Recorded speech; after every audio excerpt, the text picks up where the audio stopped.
everybody! It's me, Sally, and I've come to you with a special new midweek video idea. A new midweek video idea? And what? Wait, why are you dressed like Dorothy from The Wizard of Oz? Why, it's my new Halloween costume. Isn't it lovely? I really like it. It does look good on you, I will confess, and I like your hair. It's something new.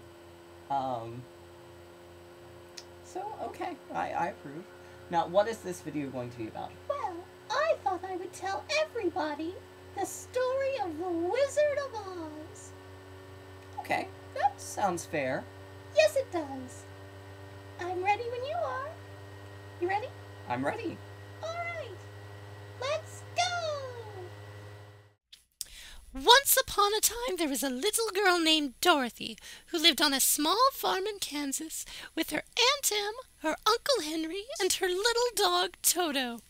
They were very happy until one day a terrible storm came and a tornado picked up her house and twirled her and Toto away. It landed far, far away in a magical country full of bright colors and sparkling streams, and the crowd of the strangest little people. "Welcome to Munchkinland," said one of the Munchkins. "Why, thank you," said Dorothy. "It's very pretty here, but how can I get home to Kansas?" A little old lady said, "My dear, I don't know where Kansas is, but if anyone does, the great and wonderful Wizard of Oz will. He lives in the Emerald City at the very end of the Yellow Brick Road." "How do I get at the end of the Yellow Brick Road?" Dorothy asked. "Yes, the end of the Yellow Brick Road. But here, it is a long and dangerous trip, so take this pair of magical shoes with you." So Dorothy took the magical shoes and set off down the Yellow Brick Road, where before long she came upon a scarecrow. Now, Dorothy was used to scarecrows growing up on a farm, but this one was very different. He could nod and wink and talk. And when she did, he talked a very long time, before finally confessing, "I don't have any brains." "Well, why don't you come with me to the Emerald City?" said Dorothy. "I'm sure the wizard would give you a brain." And so Dorothy and the Scarecrow set off down the Yellow Brick Road together.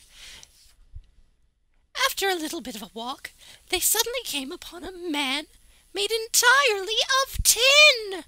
How a man entirely of tin occurs in the woods, I don't know, but I don't ask these things, I just tell the story. "Why, he's all rusted," said Dorothy. She ran to a nearby cottage where she found an oil can. Then she oiled the Tin Woodman's joints very, very carefully. And he was so grateful that he could move again, that he started to tell his story about how he was chopping wood when all of a sudden it began to rain, and in the middle of a chop he rusted solid. Kind of forgetful if you ask me. Almost good as new, he then told the friends, "I don't have a heart." "No heart?" said Dorothy. "No heart." So they decided that if the wizard could get Dorothy back to Kansas and could get the Scarecrow brains, then there was no reason that he couldn't get Tin Man a heart. So the three friends and Toto decided to continue on their amazing journey. As they went farther, the woods got darker and darker, and all of a sudden there was a loud roar, and a lion bounded out onto the road. And he opened his enormous mouth, and he looked like he was going to gobble Toto right up until Dorothy ran forward and slapped him. The lion, stunned and a little embarrassed, suddenly started to cry, like the big sissy he was. "Why, you're just a big coward," said Dorothy. "Oh no, I can't help it.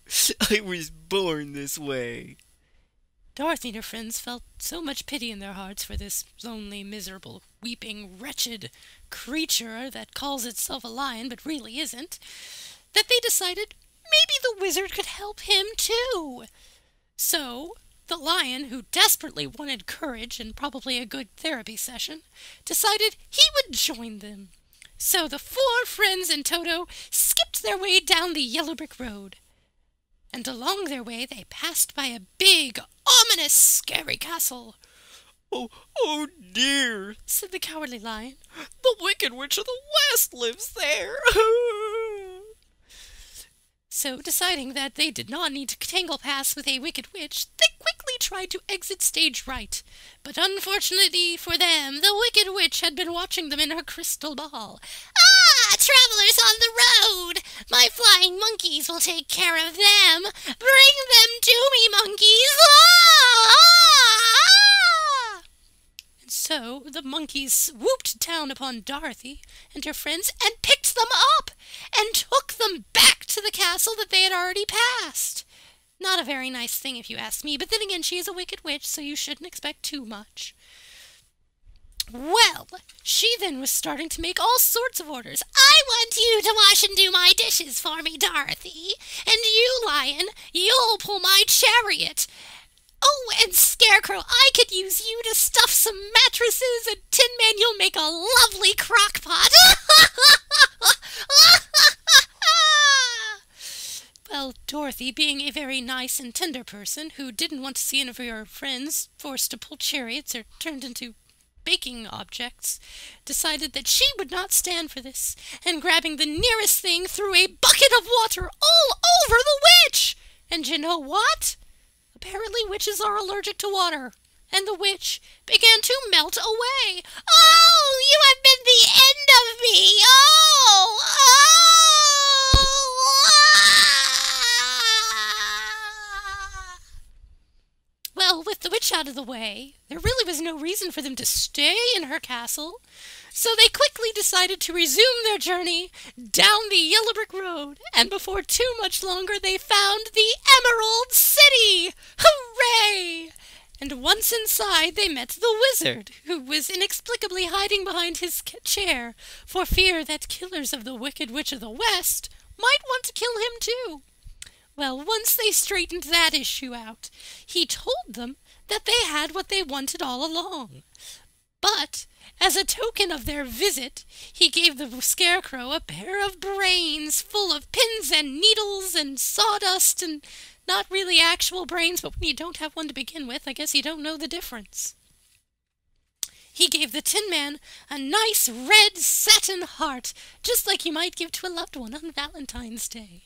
And to the Lion he gave him a bottle of courage, and when the Lion drank it all up, he felt so full of courage he roared louder than 3 lions. 3! And then Dorothy asked, "What about me?" The wizard thought, and then said, Your magic slippers will take you home. All you must do is click the heels 3 times and say over and over, "There's no place like home." Dorothy, realizing what a fool she was and could have done this from the beginning, however, it would have put a whole lot of people out of work and really would have ended this story far too soon, decided to play along. So she closed her eyes and clicked her heels 3 times and said, "There is no place like home. There's no place like home." And suddenly, and without warning, she was back in Kansas with her Aunt Em and her Uncle Henry, who were so excited to see her that her Uncle Henry started crying and her Aunt Em started hugging her, and Toto was barking with joy.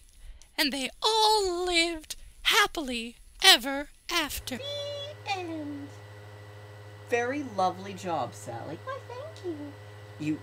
You definitely have your own little thoughts and opinions, which I think does add to the story, and I applaud you. Well, thank you.